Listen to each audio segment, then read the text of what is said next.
Karibu tena mpenzi mtazamaji kwa awamu ya pili ya kipindi cha Dau la Elimu. Hivi leo basi tukiwa katika shule ya Starehe Girls hapa kaunti ya Nairobi, mwenyeji wetu akiwa ni Sister Jane Soita ambaye tuko naye katika jopo hili, nikiwa naye ndugu yangu mchanganuzi wa masuala ya elimu Jonathan Wesaya, vile vile tuko naye mwandishi wa gazeti la The Standard masuala ya elimu Bwana Jekone Otieno. Basi katika awamu hii basi ningependa kumkaribisha mwanafunzi mmoja ambaye yuko hapa na anayo hadithi ambayo angependa kutamba kidogo ama kutusimulia kuhusu masahibu aliyopitia, ndipo sasa akajipata hapa, na kwamba endapo basi asingepata fursa kuja hapa basi mambo yangemwendea mrama. Basi ndipo sasa ningependa kumsimamisha kidogo. Simama kidogo. Jina lako nani? Kwa majina yangu naitwa Precious Pendo Mangi. Precious Pendo Mangi. Majina mazuri sana kwanza. Manake precious ni kitu cha thamani. Pendo, Mungu anakupenda ndio uko hapa. Nani Mangi, mtoto wa Mangi? Mangi. Haya, tueleze kwamba wewe ulisomea wapi na baadaye ukajipata hapa vipi? Tueleze kwa ujumla tu. Kwanza kabisa ningesema kwamba nilianza katika shule ya msingi inaitwa Mbaraka Chembe, Watamu Ward. Halafu baada ya hapo niliacha masomo. Watamu iko wapi? Watamu iko Malindi. Endelea. Niliacha masomo kwa sababu mamangu alikuwa hana uwezo wa kunipeleka shuleni. Kwa hivyo nikaachia darasa la pili. Mwaka uliofuata sasa nilikuwa mgonjwa. Ndo nilipokuwa naenda Gede Hospital shule, nikakutana na mama mmoja ambaye anaitwa Mama Kagiri na Mama Esther Stella, ambao waliniulizia majina. Halafu baada ya hapo walikuja katika hiyo shule ambayo nilikuwa nasomea, ndo wakasema kwamba watanifadhili. Nikaenda mwaka wa 2007 nilijiunga na shule ya msingi ya Bambakofi, ambapo hapo niliendelea na masomo yangu hadi darasa la 8 nikiwa nalipiwa na mfadhili mwingine alikuwa anaitwa Bettina kutoka Italy. Halafu nilipomaliza darasa la 8 alifariki. Sasa nilikuwa siwezi kuendelea masomo yangu. Halafu mwalimu wangu ambaye alikuwa anaitwa Mr. James Ntwiga, ambaye sijui alipata wapi blue forms kutoka Starehe, alinijazia. Halafu baada ya hapo majibu alipotoka niliweza kuitwa Starehe, shule ya upili ya Starehe, na ndio maana nilikuja hapa. Hebu ngoja kidogo. Unasema kwamba mfadhili alipofariki basi ukawa umekufa moyo kweli. Labda tuelezee kwamba ulifanya darasa la 8 ukapata alama ngapi? Alafu nilifanya mtihani wa darasa la 8 nikapata alama 389. Ndio. Huo ni mwaka gani huo? 2013. 2013. Kwa hivyo mfadhili huyu alipofariki basi ukawa huna mbele wala nyuma, lakini sasa baadaye mwalimu ndiye akakujazia fomu ya Starehe. Hapo sijaelewa vizuri. Alinijazia fomu ya Starehe. Mimi sikuwa najua alikuwa ametoa wapi, but nadhani alipata kutoka shule ya upili ya Starehe Boys. Ndio maana nikapata hiyo nafasi ya kuja hapa. Sasa ukaja, hebu tueleze barua hiyo ulipoipata. Chora hiyo picha halisi, hiyo barua ilikujaje? Ililetwa na mtu wa baiskeli, inaletwa ama namna gani?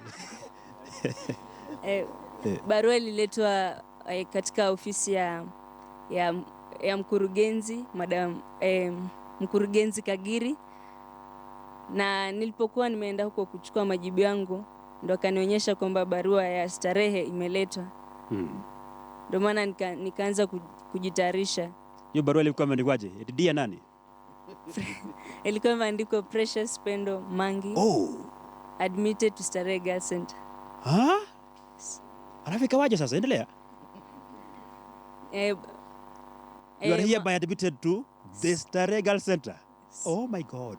Alafu ikawaje? Uliruka ama ulisema okay sawa tu? Nilifurahi nilipopata barua kwa sababu sikuwa nataka kusoma huko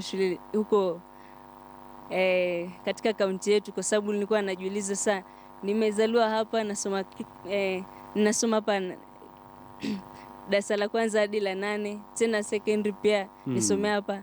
Ndo Nilipopatiwa barua nilifurahi sana. Na wazazi wako mbona hujawataja, wako wapi, walipokeaje hiyo taarifa kwamba umepokea barua kutoka Starehe? Mwanzo mamangu alifurahi sana. Mama anaitwa nani? Kwanza mtaje kwa TV ajisikie bwana, ajisikie. Mamangu ni Janet Kazo Mangi. Janet Kazo. Yes. Bi Janet Kazo, mtoto yule hapa hivi yuko sawa tu? Endelea. Babangu alikuwa ameachana na mamangu kwa sawa. Ni vijimambo tu vya kawaida hivyo. Don't worry about that. Mambo ya kawaida ambayo wewe yanafanyika, kwa hivyo bora maisha endelee, manake penye nia pana njia, au sio?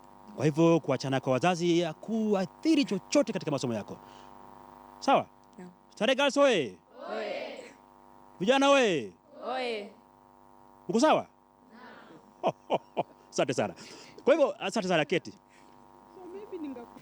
Wasichana kufikia hiyo wakati wa kukuja ni prosesi inachukua mwaka mzima, zaidi ya miezi 6. Yes.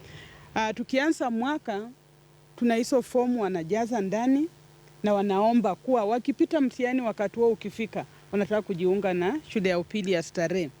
So hiyo fomu wanaijaza vizuri alafu wanairudisha. Inajazwa unapokuwa darasa la 8? Unajaza ikiwa darasa la 8 na uhakikishe bado hujafanya KCSE na KCPE. Naam. Na inatakana ukiijaza unasema kuwa unachagua shule ya Starehe Girls kama shule yako ya kwanza ya upili, first choice. First national. Yes. National school first choice. So ukishafanya hivyo unajaza hiyo form vizuri. Hapo ndani ya hiyo form nitakupa baadaye, unaandika historia yako kwa ufupi. Ni kwa nini unataka kuja Starehe na ni kwa nini unaomba Starehe ikulipie ama ikupatie nafasi ya bure ya kusoma. So hivyo ndio wanajaza. Hiyo ni process inaanza Januari mpaka hadi Novemba, Disemba. Wakati wote tunasoma hizo story, tunaweka alama zetu, tunasema hii ni historia yenye tunataka tusaidie hii familia na huyu msichana. Alama sikitokezea kwa sababu hii ni shule ya National School, pia marks inatakana ikuwe juu. Na sasa Sister Soita, kwa mfano sasa mtoto Pendo pale, Precious Pendo ambaye wazazi hawajiwezi na kadhalika, na mara nyingi mtoto anapojiunga na kidato cha kwanza lazima afanye ile shopping ambayo ni ya maana tu. Sijui wasichana hawa wanapokuja shopping yao iko namna gani? Ama wanarushwa tu kwamba nenda shuleni?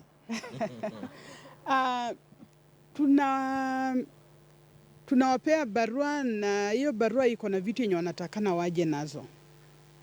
Lakini ndani ya hiyo barua kama msichana hawezi akanunua chochote, atakuja vile alivyo. Tumepata kadhaa, wengi wao wanakuja hivyo, hatuwezi tukawarudisha. Na tena hiyo school fees yenye wanalipiwa na watu hapa na pale wafadhili, tunawanunulia vitu hapa. So sio kama shule zingine msichana anaenda kidato cha kwanza amebeba mattress, amebeba blanketi, amebeba net, amebeba nini. Hawa hawabebi hiyo. Wanakuja tu na mfuko wao mdogo hivi, wamebeba nguo mbili moja hivi ya kuvaa jioni na weekend because wanaishi na uniform. So mahitaji yao sio mengi.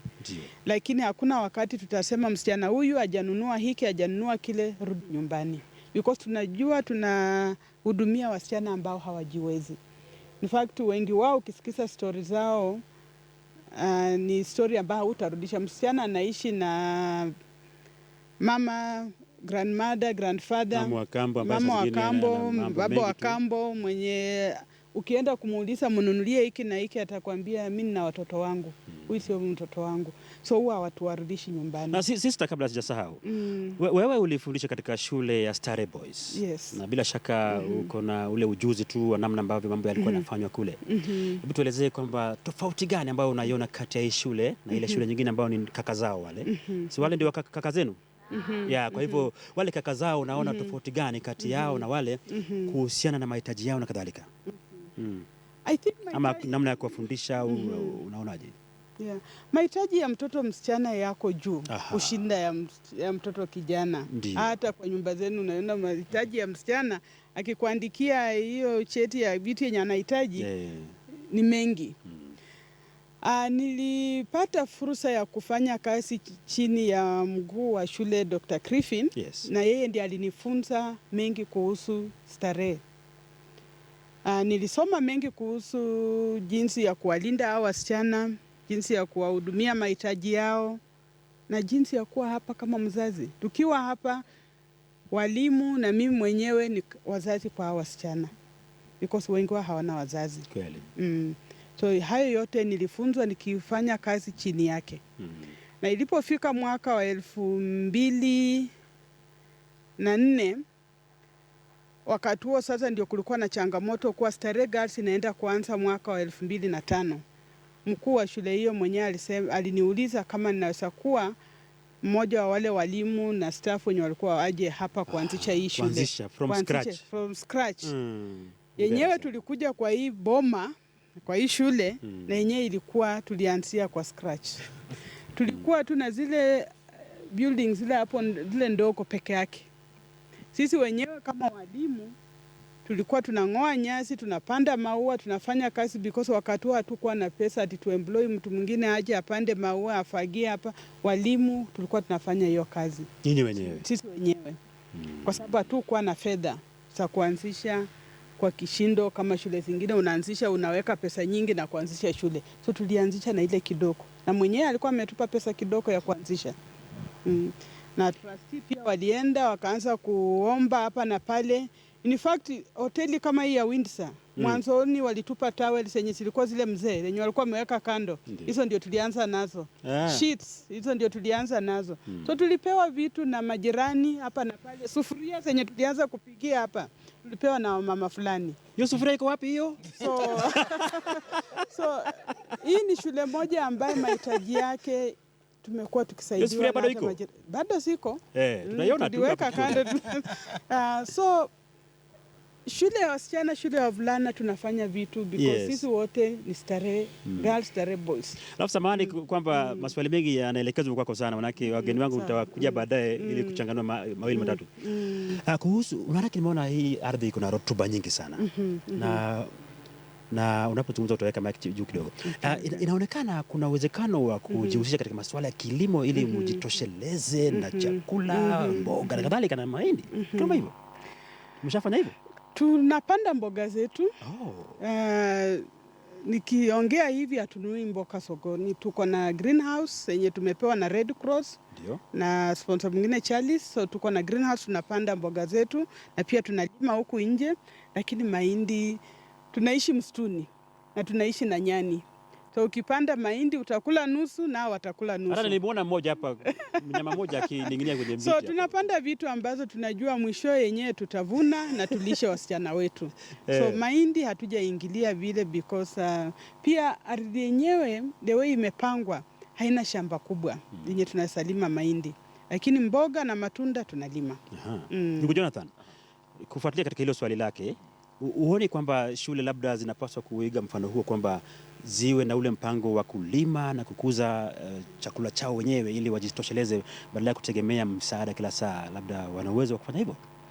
Shule nyingi za upili nchini Kenya zina ardhi ambazo zinaweza kutumiwa kupanda chakula ili kupunguza gharama ya masomo. Kwani anavyosema mwalimu kwamba wana mboga na matunda, ukitumia mboga ambazo zimepandwa hapa na matunda, basi gharama ya masomo ambayo yule mfadhili anasimamia inapungua. Jambo la pili ni kwamba hawa ni wachanga ambao wanakuwa kuelekea kuwa watu wazima. Kuna mambo ya kimsingi ambayo yafaa wajifunze. Mojawapo ya ujuzi ambao wanatakana wawe nao ni ujuzi wa kilimo. Ndio. Sasa hapo kama kwenye darasa wamekuwa na kipindi cha kilimo, mwalimu amefunza amemaliza, wakitoka pale moja kwa moja waingie shambani ili watekeleze lile walilojifunza. Huo ni ujuzi wa maisha ambao utawawezesha kujiendeleza kwenda mbele. Did you just say life skill? Yeah. That's life skill, man. Yeah. So lazima wajimudu. Yes. Na kitu ambacho ningependa waambia dada zangu wadogo na ni changamoto ni kwamba kilimo si uchafu. Agriculture can be cool. Yes. Because you make money out of it. Yes. Sindio? Yeah, you can slay with agriculture. You make your millions and go. Very true. tusione kilimo kama jambo ambalo linatekelezwa na wale ambao hawajaenda shule. Vijana nchini Kenya wametelekeza kilimo hivi kwamba kaka Frank, 70% ya mapato kutoka shambani yanatokana na watu ambao wana umri wa miaka 50 kwenda mbele. Wale watu wanatushughulikia ili tupate chakula nchini Kenya ni wakongwe. Ndipo kila mwaka huwa tuna bala njaa. Tuna shida kwa sababu wale watu ambao wanatekeleza kilimo hawana nguvu ya kulima. Vijana tunakimbia kwenda mijini kufanya biashara. Biashara tunazozifanya hakuna anayejua. Ukikutana na kaka aje kuona, unaenda wapi? Na kwenda mjini. Unaenda kufanya nini? Niko na deal. Deal gani? Hawezi kukuambia anakwenda kununua shati ili aliuze. Anakuambia kuna kitu anaenda kufanya. Niko na jambo kule. Hivi ndio unaona kwa wingi tunaingilia madawa ya kulevya, wizi na mambo ambayo hayafai. Lakini kilimo ni suluhisho. Ndugu Jekonia, anapozungumza kuhusu kilimo ni suluhisho, je, unadhani kwamba kuna mbinu zipi zingine ambazo shule za sekondari humu nchini zinaweza zika-adopt ili kushughulikia wanafunzi ambao wako na mahitaji, the needy ones, wale ambao wanahitaji kupewa sponsorship? Okay, naweza nikasema hivi Frank. Kwanza ukiangalia kama gazeti la The Standard, utapata The Standard on Saturday. Yes. Tuko na ile section inaitwa Smart Harvest. Smart Harvest. Hiyo inashughulikia mambo ya kilimo tu, jambo ambalo halikuwa linashughulikiwa hapo awali. Kwa hivyo kilimo sasa hivi ni ujasiriamali. Ndio. Wangapi wanajua ujasiriamali? Unashangaa? Entrepreneurship. Unashangaa? Kilimo sasa hivi ni ujasiriamali. Na ulikumuuliza swali. Naam. Nilikuwa nimeanzia tu. Swali lilikuwa vipi? Ilikuwa kwamba what are the methods can the schools adopt? Thank you. Ukiangalia Starehe Girls Center. Yes. Kuna award wako nayo, nilifanya hiyo story hivi.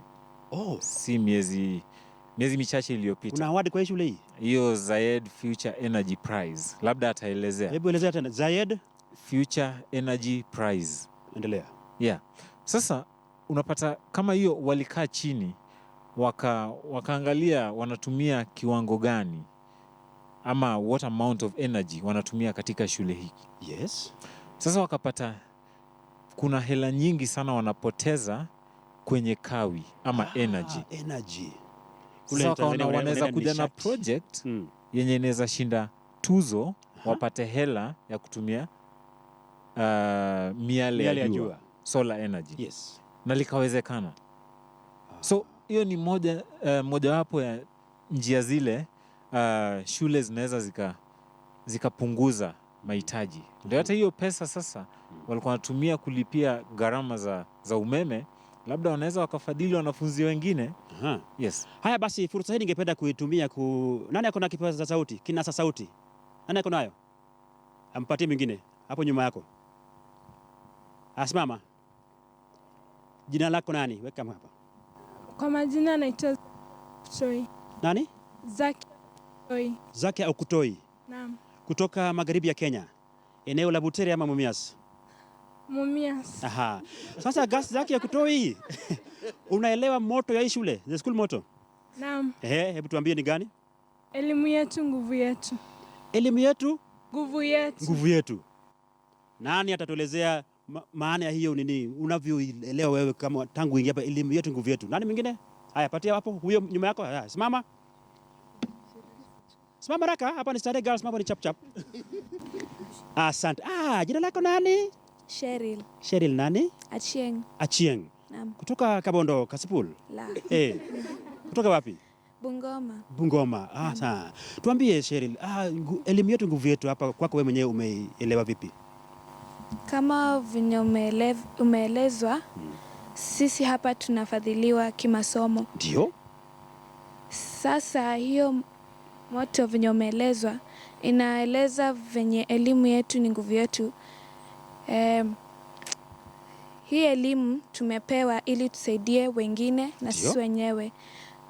Ndio maana wamesema ni nguvu yetu, kwa sababu hiyo ndio kitu itatusaidia maishani. Aha, makofi kwake.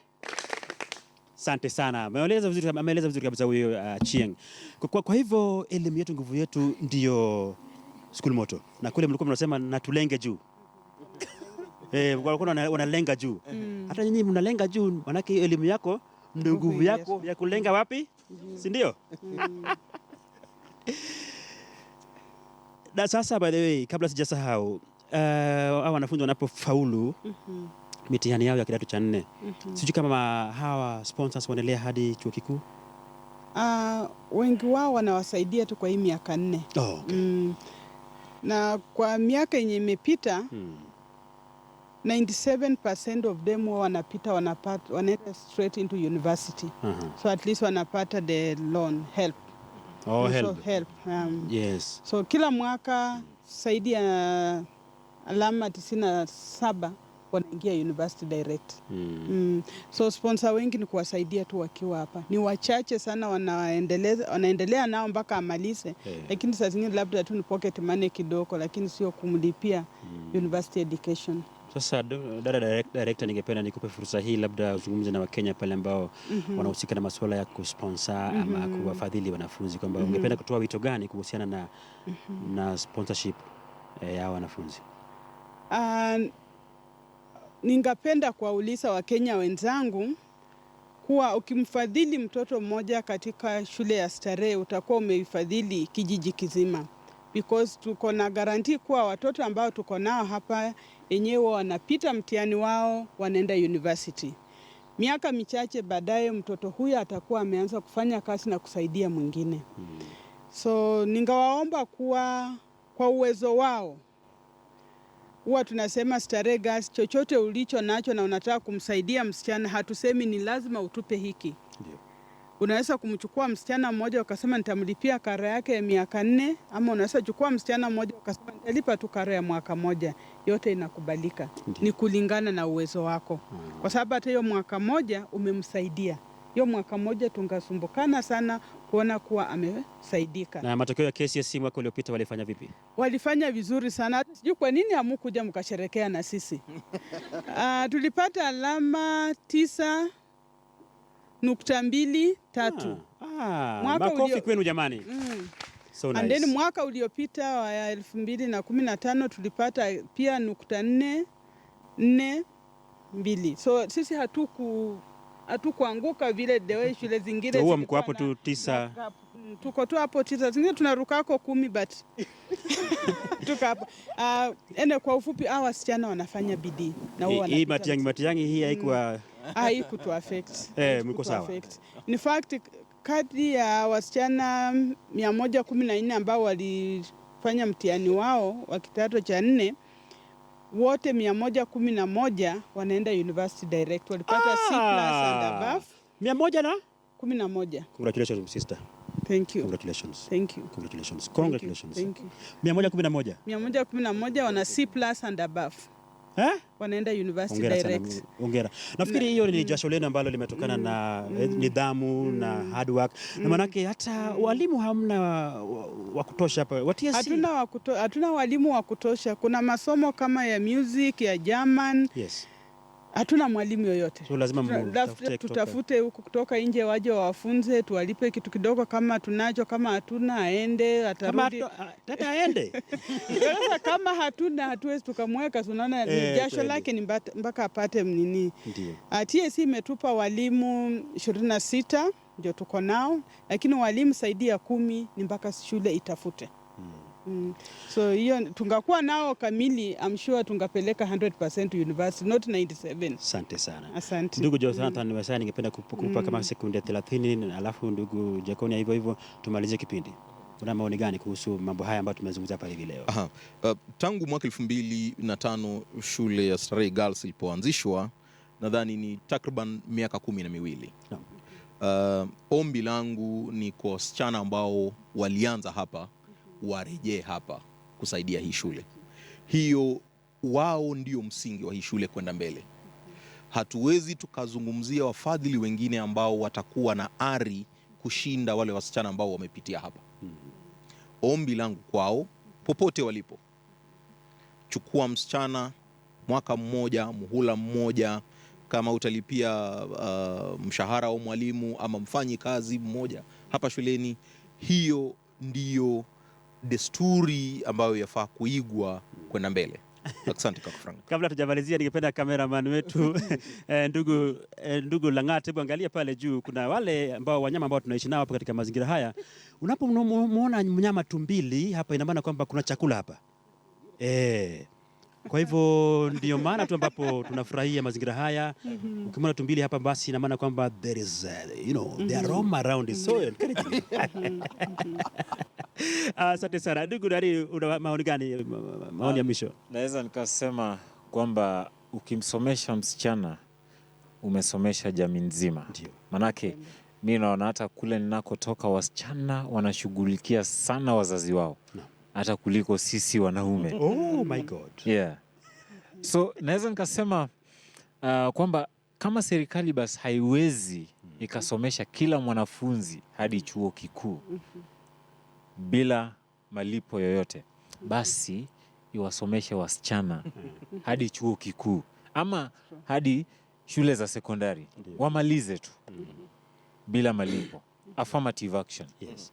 Thank you very much. Asante sana mpenzi mtazamaji. Hao ni wageni wangu katika jopo hili ambapo tumekuwa tukizungumzia masuala ya elimu ya mtoto wa kike ambaye anahitaji ufadhili baada ya kukosa hela za kujiunga na shule ya sekondari. Kumbuka kwamba kipindi hiki ni kipindi ambacho kinakuja katika taasisi yako ya elimu, basi ndiposa nakupa anwani yangu ili utuandikie kwamba una pendekezo lipi na ungependa tuje siku gani. Anwani yangu ya barua pepe ni fotieno@standardmedia.co.ke. fotieno@standardmedia.co.ke. Imekuwa ni fahari yangu mpenzi mtazamaji kuwa nawe katika kipindi hiki. Wanafunzi hawa wa shule ya sekondari ya Starehe Girls Center hapa kaunti ya Nairobi wakitusimulia masaibu yao ambayo wamepitia, basi na vile vile jopo hili likisisitiza kwamba je, wewe mwanafunzi ambaye ulipitia hapa na sasa hivi unafurahia maisha, unapaswa kurudi hapa ili urudishe mkono. Njoo basi uwape moyo wenzako kwamba je, wao wakinapokuona wakuone kama mfano mzuri maishani ama ni basi tu wavunjike moyo. Ndiposa basi shule ya Starehe Girls inasema kwamba elimu kwa mtoto wa msichana ni elimu kwa jamii nzima. Jina langu ni Frank Otieno, msimamizi wa kipindi ni Rebecca Mwiruri, mwelekezi wangu amekuwa ni Bwana Audi, pamoja na wapiga picha wote waliotukuletea kipindi hiki. Basi nawashukuru sana wote.